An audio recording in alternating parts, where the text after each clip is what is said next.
І перш за ўсё пытанне да Святланы Ціхановскай. Яна взяла на сябе гэты крыж прадстаўляць беларусаў, ну і там плюс яе там все інфраструктуры, фонды, офісы, апараты, праекты. Ну, яны ж прадстаўляюць беларускі народ, прадстаўляюць. Яны ад імя беларусаў просяць грошы ў Еўропы, США.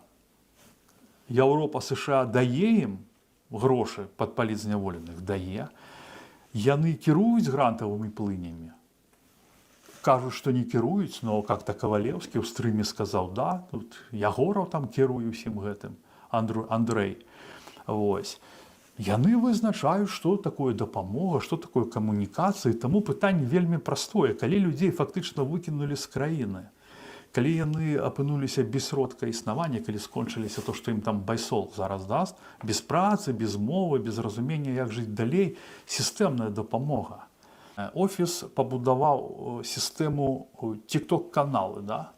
Грошы ёсць. СМІ, грошы ёсць. Канферэнцыі, панэлі, брэдзінг, камунікацыю, грошы ёсць. Нават даже Александру Кабанову далі грошы, каб ён уже там неяк там тихонько себе жыў, какой-то канал вёл, сістэму пабудавалі.